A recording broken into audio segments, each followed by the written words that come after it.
योगग्राम के निरामयम में योग एवं प्राकृतिक चिकित्सा का ये जो विश्व का सबसे बड़ा केंद्र बना है, अब यहाँ शिविर शुरू हो चुका है। ये पूरी दाएं बाएं सारी जो अलग अलग फैसिलिटी आप देख रहे हैं, काफ़ी बड़ा केंद्र है। और इसमें अभी हम आपको उपचार केंद्र ले चलते हैं। सुबह हमने योग करवाया सबको, और योगासन, प्राणायाम, ध्यान, काउंसलिंग, और उसको हमारे यहाँ बोला जाता है सत्संग आदि करके अब हम यहाँ आपको उपचार केंद्र ले चलते हैं। उपचार केंद्र में अलग अलग प्रकार के पंचकर्म षटकर्म की चिकित्सा विधाएं हैं। और मैं एक बात और बता देता हूँ, एलोवेरा जेल जैसे आपको पहले एक सिंपल मिलता था, एक केसर चंदन जेल में बड़ी भी ये आ गई है उसकी पैकिंग। और इसको सुबह शाम आप 2 बार लगाइए। अब तो मौसम भी अनुकूल हो गया है एलोवेरा लगाने के लिए, तो लोग फेशियल करते हैं अलग अलग चीज़ों से। सबसे अच्छा फेशियल ही एलोवेरा का होता है। मैं भी जब कभी थोड़ी बहुत कोई फुंसी हो जाए तो 2-3 दिन लगा लेता हूँ। छोटी फुंसी तो थोड़ी निकलने को दिखे तो वहीं लगा दो। थोड़ी मेरी पित्त प्रकृति होने के कारण से कभी कभी निकल जाती है, तो वो एकदम से ठीक हो जाती है। और इससे फेस से लेकर के जहाँ पर भी, जैसे यहाँ थोड़ा ब्लैकनेस है कहीं पर भी, वहीं पर इसका प्रयोग कर लिया तो माने चेहरे की नेचुरल कांति के लिए एलोवेरा से बेहतर कुछ भी नहीं है। और यहाँ स्नेहन, स्वेदन, विरेचन, वमन, बस्ती और अलग अलग जो थेरापीज हैं उसकी प्रक्रिया यहाँ शुरू हो चुकी है। और अभी जब आपको पहले हमने परिचय करवाया था तब यहाँ पर बना हुआ था, अब चिकित्सा शुरू हो चुकी है। तो आचार्य जी अभी आपका नंबर नहीं आया अभी? तो यहाँ एक तरफ लेडीज के लिए और एक तरफ जेंट्स के लिए, इधर लेडीज के लिए, महिलाओं के लिए है। उपचार के दौरान हम ज़्यादा जो है नहीं दिखाते हैं, पुरुषों का थोड़ा बहुत आपको दिखा देते हैं। आज हमने सोचा कि हम ये क्या क्या थेरापी लेते हैं। हमारे यहाँ प्रधान चिकित्सक हैं, उनके सहयोगी चिकित्सक हैं, करीब करीब 12 हमारे चिकित्सक हैं यहाँ, और 120 थेरापिस्ट हैं। और उसमें अलग अलग प्रकार की जो थेरापीज हैं वो चल रही हैं अलग अलग रोगियों की यहाँ। और ये इधर पंचकर्मा वाला विंग है, और इसमें अभी हमारे पास 2 शिरोधारा और अभ्यंग कक्ष हैं। 2 शिरोधारा के और अभ्यंग के कक्ष हैं। यहाँ पर अभी अभ्यंग चल रहा है। तो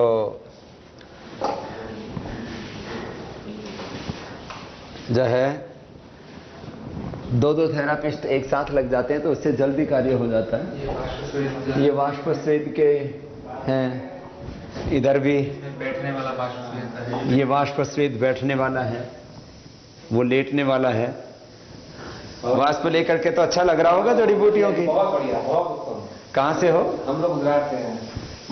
गुजरात से। किस जगह से? भावनगर से। आप आए हो हमारे घर पे? अरुण जी को जानते हैं? अरुण जैन। हाँ, वो मेरा अंतरिया उनका है। हाँ, तो भावनगर में कैंप भी उन्होंने करवाया था। अच्छा, ठीक है, चलो बहुत आशीर्वाद बेटा। बहुत बढ़िया बाबा जी, बहुत बढ़िया।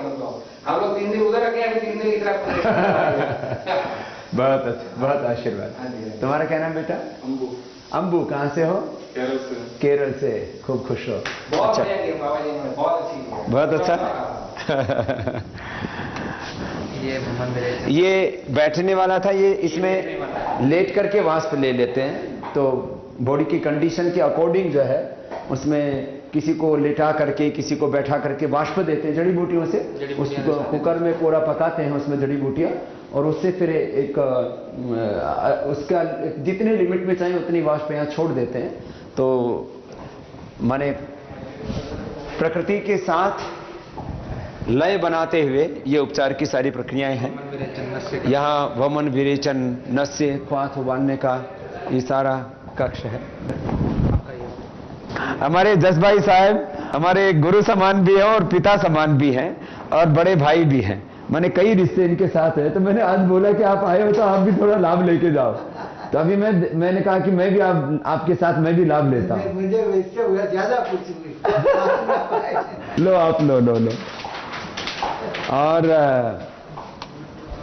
जो है अभी ये हमारा भी अभ्यंग करने वाले हैं। ये योगग्राम के निरामयम में प्राकृतिक चिकित्सा के साथ साथ हमने पंचकर्म की भी व्यवस्था रखी है। और हमारे पंचकर्म के भी बड़े वरिष्ठ चिकित्सक हैं केतन महाजन जी। उन्होंने कहा स्वामी जी आप भी आज जो है वो अभ्यंग, इसको स्नेहन कहते हैं, फिर इसके बाद स्वेदन और ये जो है शिरोधारा आप भी लीजिए। तो आज हम भी इस उपचार का लाभ ले रहे हैं। ये तो आरोग्य साधना है और मैं मानता हूं कि जो स्वस्थ व्यक्ति है उसको भी साल में एक बार 7 दिन ये योग, आयुर्वेद और प्राकृतिक चिकित्सा का पूरा लाभ लेना चाहिए।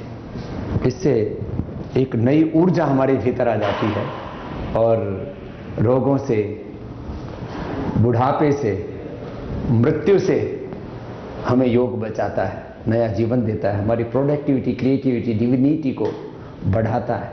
इसलिए मात्र रोगोपचार का ही साधन नहीं है योग, आयुर्वेद और प्राकृतिक चिकित्सा, भारतीय जीवन दर्शन।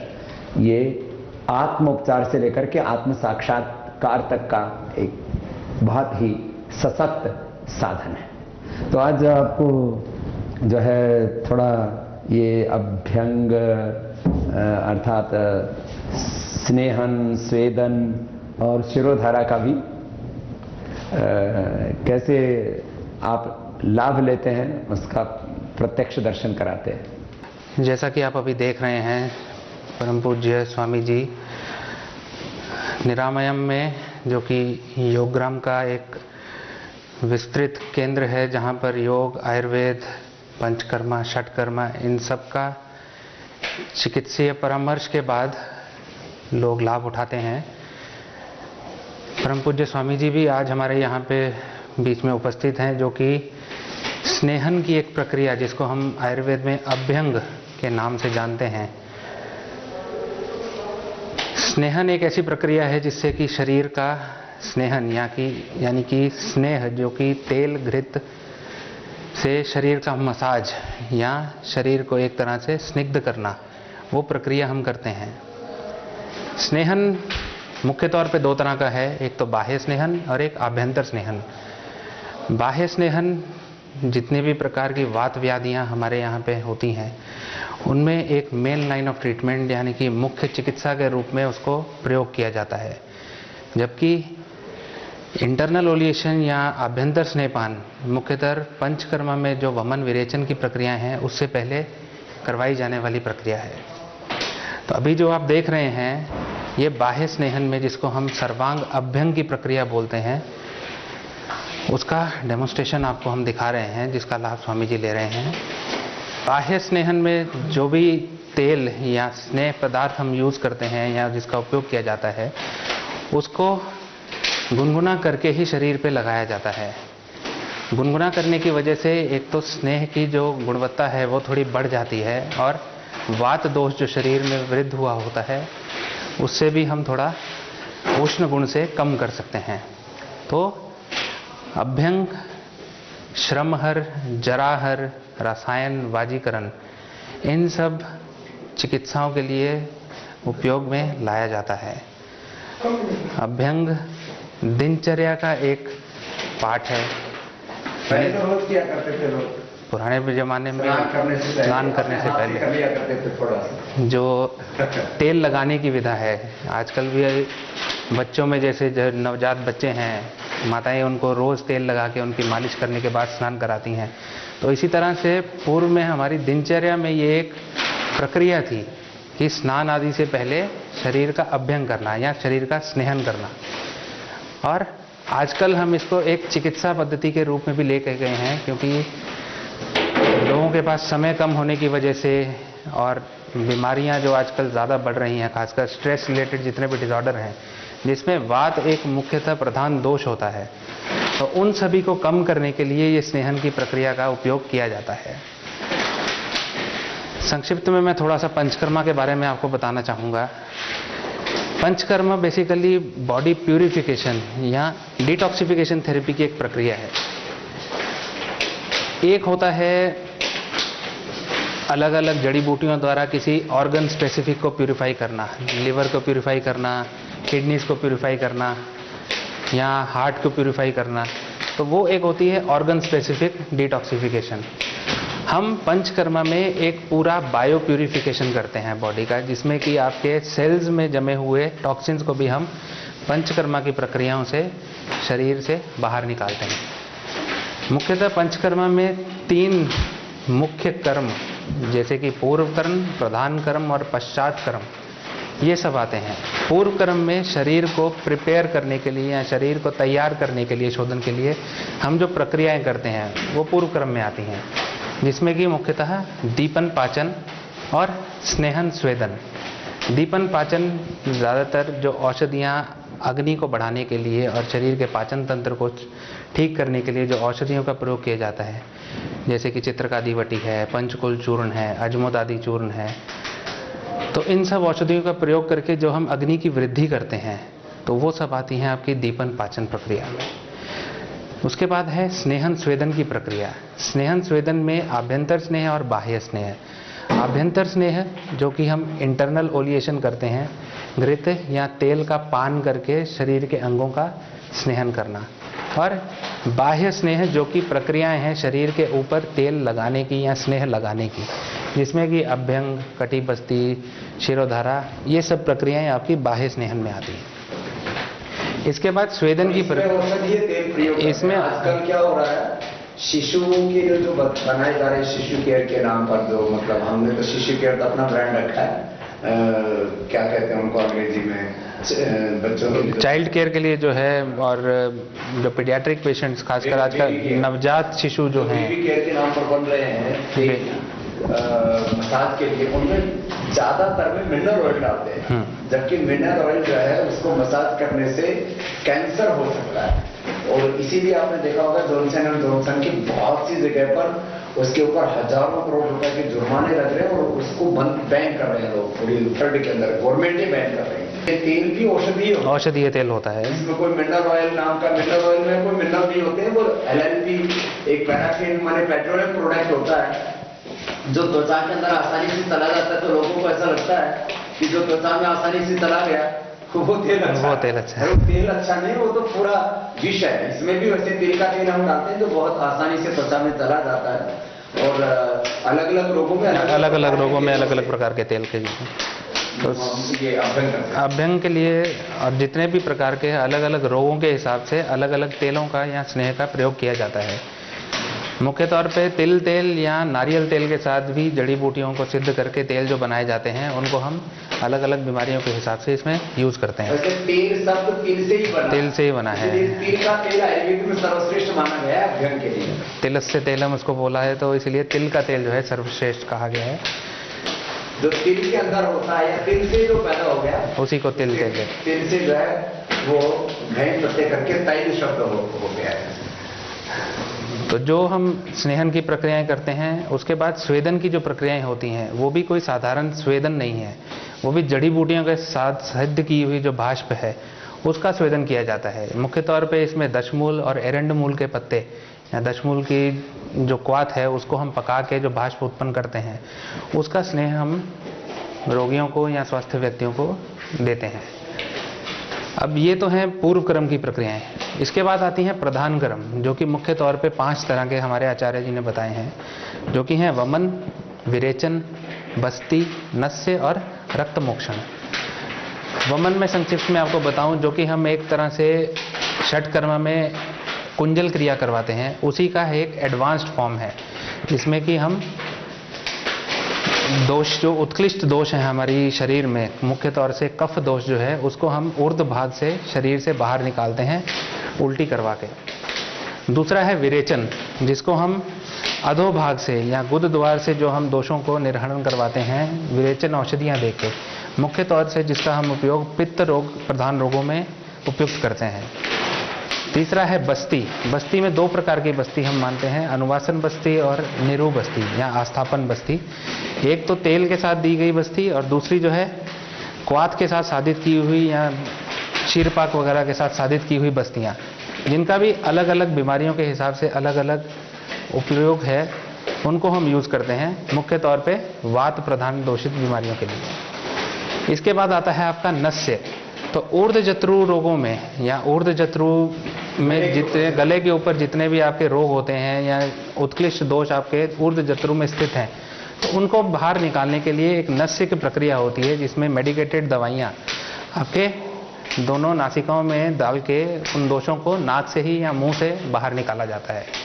और 5वीं प्रक्रिया इसमें है रक्त मोक्षण की, जो कि एक पैरासर्जिकल प्रोसीजर है, आचार्य सुश्रुत ने जिसका वर्णन किया है, जिसमें दूषित रक्त को हम जलोका, सिरावेद, श्रृंग, अलाबू, घटी यंत्र या प्रच्छन कर्म करके हम दूषित रक्त को शरीर से बाहर निकालते हैं। सींग निकालते थे। हाँ, वो अभी हमने शुरू कर दिया है। हाँ, कर दिया है।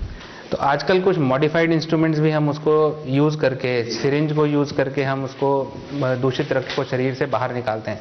तो रक्त प्रदोषित जितने भी विकार हैं, उनमें ये रक्त मोक्षण की प्रक्रिया जो है बहुत विशेष लाभ होता है। सर्वाइकल में, जोड़ों के दर्द में काफी लाभकारी है रक्त मोक्षण। तो मुख्य तौर पे ये 5 प्रकार की पंचकर्मा की प्रक्रियाएं हैं, जिनसे कि शरीर में बढ़े हुए उत्कृष्ट दोषों को शरीर से बाहर निकाला जाता है। और इसके बाद हमारी होती है पश्चात कर्म। अब पंचकर्म जब कराने के बाद शरीर इतना लघु हो जाता है, शरीर में लघुता आ जाती है, अग्नि थोड़ी सी हमारी मंद हो जाती है, तो उसको दोबारा से रिस्टोर करने के लिए हम डाइट, एक संसर्जन क्रम जिसको बोलते हैं, एक डाइट, स्पेसिफिक डाइट फॉलो करवाते हैं। और कुछ रसायन या वाजीकरण की चिकित्साएं जो पूर्व पश्चात क्रम में इंडिकेटेड होती हैं, उसको हम फॉलो करवाते हैं। संसर्जन क्रम में मेनली पेय, विलेपी, यूष, अकृत रस, इन चीज़ों का प्रयोग किया जाता है। हाँ, हार्ट की तरफ जो प्रेशर जो है रोगी की अवस्था के अनुसार। मैं तो स्वस्थ हूँ, पूरा प्रेशर तो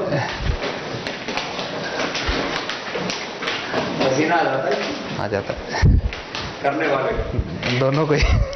और वैसे ही यहाँ पर ये व्यवस्था भी दी गई है, एग्जॉस्ट की व्यवस्था है पूरी, एग्जॉस्ट भी है। और जो है सर्कुलेशन के लिए तो बहुत सर्दी हो जाएगी तो यहाँ से गर्मी भी आ सकता है। 2 तरफ है, एक यहाँ पर है, एक उधर है। तो इस तरह की व्यवस्था दी गई है, क्योंकि जिससे कि अंदर जो है वातावरण जो है वो समशीतोष्ण बना रहे और रोगियों को किसी तरह से किसी भी मौसम में असुविधा ना हो।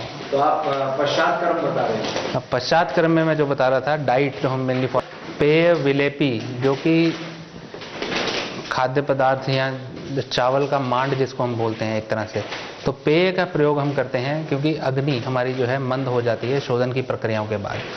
तो 3, 5 या 7 दिन की विधा बताई गई है इसमें। 3 दिन से लेकर 5 दिन या 7 दिन तक हमें संसर्जन क्रम फॉलो करवाना है। तो इसमें पेय, विलेपी, यवागु या अकृत रस, इन चीज़ों का उपयोग करवा के हम अग्नि को दोबारा से अपनी नॉर्मल स्थिति में लेके आ सकते हैं। इसके बाद चिकित्सीय पर्पस के इसमें हम देखें तो रसायन और वाजीकरण की जो चिकित्साएं हैं, उससे पहले शोधन का एक इंडिकेशन है या शोधन बताया गया है। तो जो भी हम शोधन पेशेंट पे करवाते हैं, उसके बाद अगर हमें ज़रूरत लगती है रसायन या वाजीकरण चिकित्सा करवाने की, तो हम रोगियों पे उस तरह से रसायन और वाजीकरण औषधियों का प्रयोग करते हैं। तो मुख्य तौर पे पंचकर्म जो है इन 3 कैटेगरीज में बांटा गया है, पूर्वकर्म, प्रधान कर्म और पश्चात कर्म। तो ये शॉर्ट फॉर्म में एक मैंने आपको जिस्ट बताया है पंचकर्मा का। इसके अलावा जो बाहिर परिमार्जन या बहिर्परिमार्जन चिकित्सा हम जिसको बोलते हैं, उसमें लगभग हमारे यहाँ पे हम कम से कम नहीं तो 50 से 60 ऐसी थेरेपीज हैं जो हम फॉलो करते हैं, जिसमें कि कटी बस्ती, ग्रीवा बस्ती, जानू बस्ती, हृद बस्ती, शिरो बस्ती। तो अलग अलग एरिया के हिसाब से या अलग अलग सरफेस एनाटॉमी के हिसाब से हम जहाँ पे तेल या घृत को हम एक जगह पे ठहरा के रखते हैं, आटे का रिंग बना के जहाँ पे हम उनको ठहरा के रखते हैं, तो उसको हम उस ऑर्गन स्पेसिफिक के नाम से कटी बस्ती, जैसे कि लंबर एरिया में जो हम कटी पे तेल को हम एक चावल के या आटे के रिंग में लगा के रखेंगे तो उसको हम बोलेंगे कटी बस्ती। इसी तरह घुटनों पे प्रयोग की गई जो है उसको हम जानू बस्ती। सर्वाइकल रीजन पे या गर्दन के रीजन पे जब हम उसको उपयोग करते हैं तो उसको ग्रीवा बस्ती। तो इस तरह से अलग अलग प्रकार की बस्तियां। और आंखों में करते हैं तो उसको आंखों में जो अक्षी तर्पण, उसको बस्ती नहीं, उसमें बस्ती नहीं है, वो अक्षी तर्पण। और इसके अलावा अलग अलग पिंड स्वेद, जैसे कि हमारा पत्र पिंड स्वेद, जंबीर पिंड स्वेद, षष्टिकशाली पिंड स्वेद, माश पिंड स्वेद, जो कि एक बोलस जिसको हम कपड़े में बांध के जो औषधियों को शरीर के ऊपर लगाते हैं या उनसे शरीर की सिकाई या मालिश करते हैं, तो वो औषधियाँ पत्र पिंड में जितनी भी वातहर औषधियाँ हैं, खासकर रासना है, देवदारू है, शतपुष्पा है, कुष्ठ है, सैंधव लवण है, और पत्ते जो हैं एरंड के, अर्क के, निर्गुंडी के, चिंचा के, शिगरू के, इन पत्तों का उपयोग करके हम इनको एक पिंड के रूप में, एक बोलस के रूप में कपड़े में बांध के हम शरीर के ऊपर इनका स्नेहन और स्वेदन दोनों पर्पस के लिए हम इनका यूज करते हैं। इसी तरह जंबीर पिंड स्वेद जो है, जो कि नींबू और लहसुन से बनाई हुई पोटली होती है, उसको भी हम यूज करते हैं। अब पोटली और पिंड स्वेद का भी अलग अलग रोग के हिसाब से अलग अलग इंडिकेशन है। जहाँ भी दोषों की प्रधानता जब हम आयुर्वेद के हिसाब से देख के चलते हैं, वात पित्त और कफ दोषों की इन्वॉल्वमेंट जब बॉडी में होती है, तो वात अगर सिंगल वात प्रधान दोष है तो उसमें हम जंबीर पिंड करवाते हैं। वात के साथ कफ दोष का इन्वॉल्वमेंट है, दर्द के साथ बॉडी में जकड़न भी है, तो उनमें पत्र पिंड स्वेद करवाते हैं। षष्टिकशाली पिंड स्वेद, जो कि एक साठी चावल है, स्पेशल 60 दिन में उगा हुआ चावल, जिसको बला मूल क्वाथ के साथ और दूध के साथ पका के हम पिंड बनाते हैं, उसको खासकर जितने भी वात व्याधियां हैं और मांस शोष, खासकर आजकल के बच्चों में जो मस्कुलर डिस्ट्रोफी के जो बच्चे आते हैं, उनमें मुख्य तौर पे हम षष्टिकशाली पिंड स्वेद या माश पिंड स्वेद, जो उड़द की दाल से पोटली बनाई हुई, उसके स्वेदन का और स्नेहन का उपयोग करते हैं। इसी तरह कुछ पेशेंट्स हमारे पास जो आमवात के पेशेंट, नवीन अवस्था में आमवात, जिनकी शरीर में आम की अवस्था ज़्यादा है, उनको पाचन के तौर पे चूर्ण पिंड स्वेद या वालुका पोटली स्वेद हम जिसको करवाते हैं, जिससे कि आम का पाचन भी होता है और उष्ण गुण होने की वजह से उनमें दर्द का निवारण भी होता है। तो ये बेसिकली बाह्य स्नेहन की या बहिर्परिमार्जन की चिकित्साएं हैं, जो कि हम अपने निरामयन में फॉलो करते हैं, और इसी तरह की चिकित्सा व्यवस्थाएं हमारे पतंजलि योगपीठ फेज 1 में भी की जाती हैं। अब हम शिरोधारा की प्रक्रिया देखने जा रहे हैं, जो कि एक बाह्य स्नेहन और स्वेदन की प्रक्रिया है, जिसमें कि मुख्य रूप से औषधीय गुणों से साधित तेल का उपयोग किया जाता है।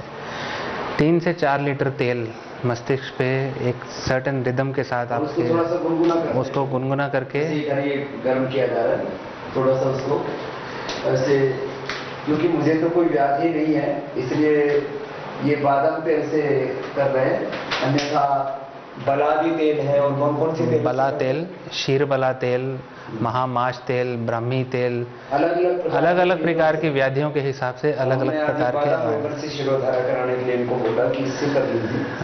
और इसकी प्रक्रिया क्या है? इसकी प्रक्रिया, अब ये वस्त्र है जिसको हमने एक रिबन के तौर पे बांधो इसको क्यों बांधते हैं? ये पट्टी को ललाट के ऊपर बांधा जाएगा, जिससे कि जो तेल है शिरोधारा के टाइम पे जो वो आंखों के ऊपर ना गिर जाए। तो मुख्य रूप से इसका उद्देश्य यही है कि हम एक तरह से ललाट के ऊपर कपड़े को बांधते हैं, जिससे जो औषधीय तेल है वो आपके आंखों में ना गिरे। वैसे भी आंखों में थोड़ा बहुत चला भी जाए तो कोई नुकसान है? कुछ औषधीय तेल तीक्ष्ण होते हैं जो नुकसान कर सकते हैं थोड़ा सा। रोगन है, इसमें तो कोई दिक्कत नहीं है, बट कुछ तीक्ष्ण तेल अगर हम यूज करते हैं, भृंगराज तेल, वो आंखों में चला जाए तो नुकसान कर सकता है।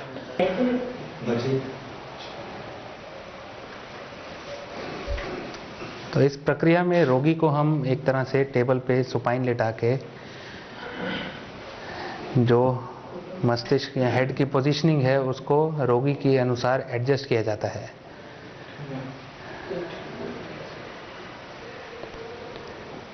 रोगी की आंखों को कॉटन गॉज पीस या हम सुगंधित पुष्प से भी कवर कर सकते हैं। तेल का जो तापमान है उसको जांच के उसके बाद जो शिरोधारा के लिए पात्र है उसमें भरा जाता है। जैसा कि आप देख रहे हैं, औषधीय तेल शिरोधारा पात्र में भरा जा रहा है।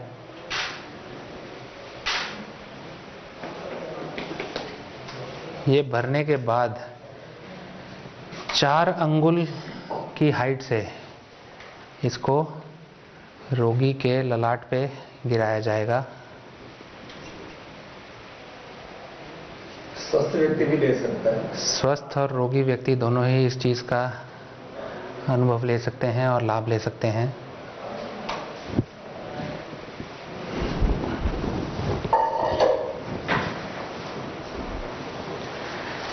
जैसा कि आप देख रहे हैं, ये तेल जो कि ललाट पे गिर रहा है उसको इकट्ठा करने के लिए एक पात्र जो कि टेबल के नीचे लगाया जाता है। ये तेल उस पात्र में इकट्ठा होगा।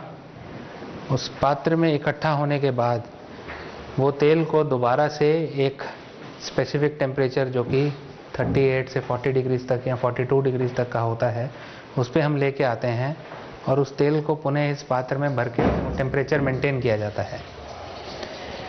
एक स्पेसिफिक ऑसिलेशन जिसको हम बोलते हैं, जैसे कि घड़ी का कांटा होता है टिक टॉक की तरह, उसी तरह इस पात्र को भी हम एक स्पेसिफिक रिदम के साथ ललाट के ऊपर जो है घुमाते हैं।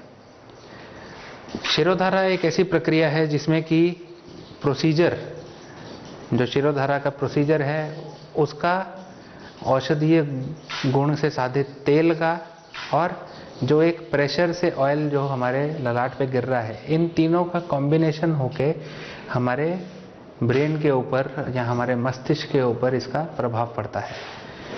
बेसिकली जितने भी आजकल न्यूरोलॉजिकल डिसऑर्डर्स हैं, अपने लाइफस्टाइल डिसऑर्डर्स हैं जिसमें हाइपरटेंशन, डायबिटीज़ और जितने भी इंसोम्निया या निद्रा नाश के रोगी इस चीज़ का लाभ लेके अपने आप को स्वास्थ्य की तरफ लेके जा सकते हैं। अब ये शिरोधारा की प्रक्रिया लगभग 30 से लेके 45 मिनट तक हम रोगी के ऊपर करवाते हैं। जो प्रेशर के साथ और ये ऑसिलेशन के साथ तेल हमारे ललाट पे गिर रहा है, इसकी वजह से एक सेरोटोनिन लेवल जो है बॉडी में इंक्रीज होता है, जिससे हमारा शरीर की और मानसिक थकान जो है उससे निवारण होता है।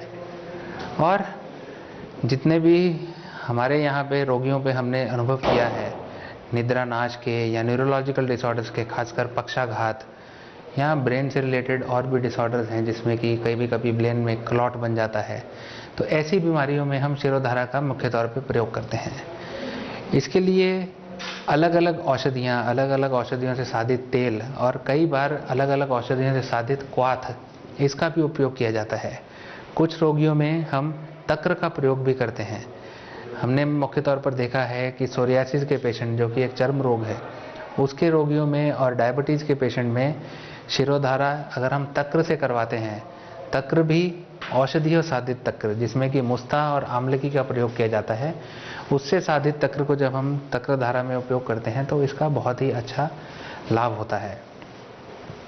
न्यूरोलॉजिकल डिसऑर्डर्स और जितने भी हैं, जैसे वात व्याधियाँ जिसको हम लेके चलते हैं, बला तेल, शीर बला तेल, इन रोगों में जड़ी बूटियों के साधित तेल से लाभ मिलता है।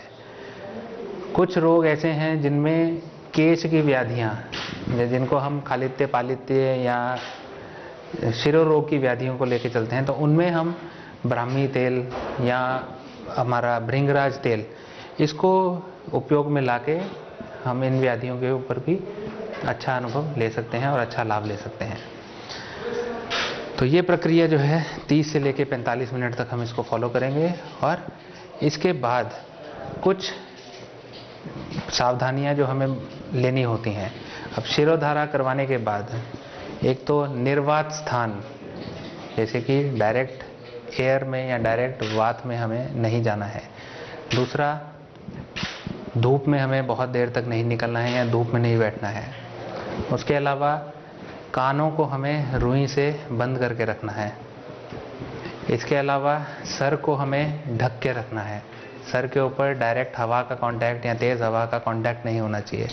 शिर स्नान, ठंडे पानी से या शिर स्नान हम शिरोधारा के तुरंत बाद नहीं करवाते। तो ये कुछ सावधानियां हैं जो हमें शिरोधारा प्रोसीजर करवाते वक्त या शिरोधारा प्रोसीजर करवाने के बाद हमें थोड़ा सा इन चीज़ों का ध्यान रखना पड़ता है। तो आप इस चीज़ का अनुभव लें, निरामयम में आप इस चीज़ का अनुभव लें और पतंजलि योगपीठ में आप इस चीज़ का अनुभव लें, तो निश्चित तौर पे स्वस्थ व्यक्ति इस चीज़ का लाभ लेके अपनी जीवन शैली को और सुखद बनाएगा और रोगी व्यक्ति अपने रोगों का निवारण करवा सकता है। जैसा कि पूर्व में आपने देखा, स्नेहन की जो प्रक्रियाएं हमने अभी की हैं, उसके बाद स्वेदन की जो प्रक्रिया है, जिसमें मुख्य तौर पे जड़ी बूटियों से साधित औषधियों से जो क्वाथ है उसको पका के हम मेडिकेटेड स्टीम हम जिसको बोलते हैं या मेडिकेटेड भाष्प जिसको हम बोलते हैं, वो दिया जाता है। इसके लिए 2 प्रकार की विधाएं बताई गई हैं, एक तो बैठने वाली विधा है और एक लेटने वाली। ये जो आप देख रहे हैं ये एक बैठने वाली विधा है, जिसमें रोगी को या स्वस्थ पुरुष को स्टीम बॉक्स में बिठा के पाइप के द्वारा जो मेडिकेटेड स्टीम, जैसा कि आप साइड में ये कपड़ा इसलिए लगा दिया कि स्टीम निकले ना, जो कुकर में स्टीम हमारा जनरेट हो रहा है और भाष्प जो बन रहा है उसको पाइप के द्वारा हम इस चेंबर में या इस बॉक्स में लेके आते हैं। ये देने का मुख्य तौर पे उद्देश्य ये है कि जो स्नेहन के बाद दोष हमारी बॉडी में उत्कृष्ट हुए हैं या दोष जो उत्कृष्ट हैं बॉडी, उनको स्वेदन के माध्यम से हम शरीर से बाहर निकालें। जो रोम छिद्र हैं हमारे, वो स्वेदन की प्रक्रिया से खुल जाएंगे, जिससे कि शरीर के अंदर जितने भी टॉक्सिन्स हैं वो स्वेदन के जरिए या स्वेद के जरिए शरीर से बाहर निकल जाएंगे। तो ये विधा जो है, स्वेदन की जितनी भी प्रकार की विधाएं हैं, जिसमें मुख्य तौर पे औषधीय सिद्ध स्नेह को यूज़ किया जाता है। स्नेहन की कोई भी प्रक्रिया के बाद हम स्वेदन की प्रक्रिया को यूज़ करते हैं। अब इसमें 10 से लेके 15 मिनट तक आप रोगी को स्टीम दे सकते हैं या भाष्प का उपयोग कर सकते हैं। जैसा कि जब हम देखेंगे ललाट पे जैसे धीरे धीरे स्वेद आना शुरू हो जाएगा, तो हम मान के चलते हैं कि रोगी का या पुरुष का या स्वस्थ व्यक्ति का स्वेदन अच्छे से हो गया है, तो हम उसके बाद स्वेदन को बंद कर देते हैं।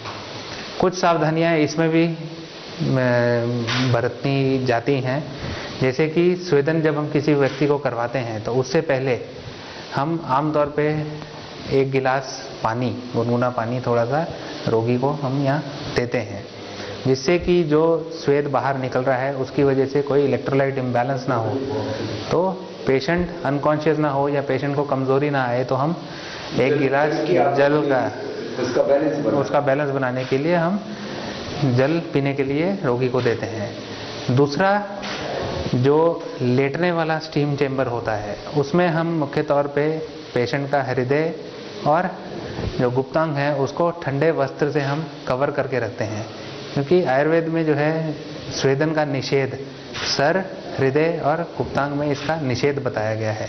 तो मुख्य तौर पे इन अंगों को ठंडे जल से इसलिए करते हैं क्योंकि सिर जो है और आंखें, इनके ऊपर जो गर्म पानी है उससे जो हमारे सूक्ष्म जो नाड़ी तंत्र है वो उससे प्रभावित होता है, अर्थात उसके ऊपर कुप्रभाव पड़ सकता है। तो आंखों को भी गर्म पानी से धोने का निषेध है और सिर को भी, चाहे माताएं बहनें शैम्पू आदि भी करते हैं तो उनको भी तेज गर्म पानी से नहीं धोना चाहिए। सिर को और हृदय को भी जो है उसको भी तेज गर्मी है उससे बचाया जाता है। और जो प्राइवेट पार्ट्स हैं, जो हमारे टेस्टिकल्स हैं, वहाँ यदि गर्म होता है तो उससे स्पर्म के बनने की प्रक्रिया बंद पड़ जाती है, इसलिए उसको जो है आपने बताया कि उसको ठंडे पानी से या ठंडे वस्त्र से उसको ठंडे पानी में भिगो ढक के रखना चाहिए। इसके बाद भी जो प्रक्रिया है, स्वेदन के बाद जो स्नेहन के बाद की सावधानियां हैं, उसी तरह स्वेदन के बाद भी सावधानियों में एकदम से ठंडी हवा में नहीं जाना, एकदम से वातावरण में नहीं घूमना, बहुत ज़्यादा देर तक धूप में नहीं बैठना, ठंडे जल से स्नान एकदम से नहीं करना। तो ये सब थोड़ी सी सावधानियां हमें आमतौर पे बरतनी पड़ती हैं स्वेदन की प्रक्रिया के बाद भी। ये स्वेदन एक तो मोटापा के रोगियों के लिए बहुत लाभकारी है, और दूसरा जो है जिनको किसी भी प्रकार की न्यूरो प्रॉब्लम्स है उनके लिए भी लाभदायक है। और साथ में ही जिनको कमर में दर्द है, सर्वाइकल स्पॉन्डिलाइटिस पेन है, बहुत ज्यादा कमर में दर्द होने पर उनको लिटा के करवाते हैं, जैसे आपको हमने पहले दिखाया था। तो जिनको पेन्स है बॉडी में, उनके लिए विशेष रूप से लाभदायक है। और जिनका शरीर थका रहता है, फटीग, थकान, बहुत ज्यादा तनाव जिनको बहुत रहता है उनके लिए भी बड़ा उपयोगी है। और जो है इससे जिनके शरीर में स्टिफनेस रहती है वो भी इससे दूर हो जाती है। जब आप देख सकते हैं कि ललाट पे ये हमें श्वेत दिख रहा है, तो इसको हम मान के चलते हैं कि एक तरह के सम्यक स्वेद लक्षण हमें शरीर माने स्वेदन पूरा हो गया। माने जो स्वेदन का लाभ है, जिन जड़ी बूटियों के पानी से ये वाष्प स्नान एक तरह से करवाया गया, उसका कार्य पूरा हो गया है। माथे पर पसीने आ चुके हैं, तो अब इसको बंद कर देते हैं और बंद करने के बाद फिर इसको धीरे धीरे खोलते हैं और खोल करके फिर जो है इससे बाहर निकलते हैं। एकदम से ठंडी हवा में इसके बाद जाने से फिर शरीर में अवरण बढ़ सकती है, जिसको कहते हैं ना आम भाषा में सर्द गर्म लग जाती है। इसलिए उतनी सावधानी रखते हैं। और ऐसे ही योगाग्राम के इस निरामयम में जो अलग अलग प्रकार की जो थेरापीज हैं, उससे आपका हम एक एक करके कोशिश करेंगे परिचय कराते रहे, जिससे आप ये जान सकें कि आखिर किस तरह से योगाग्राम के निरामय में और पतंजलि योगपीठ में योग का, आयुर्वेद का, पंचकर्म का, षटकर्म का, प्राकृतिक चिकित्सा का योगचार होता है और किस तरह से हम अपनी इस भारतीय जीवन पद्धति के द्वारा अपने जीवन का रूपांतरण करते हैं।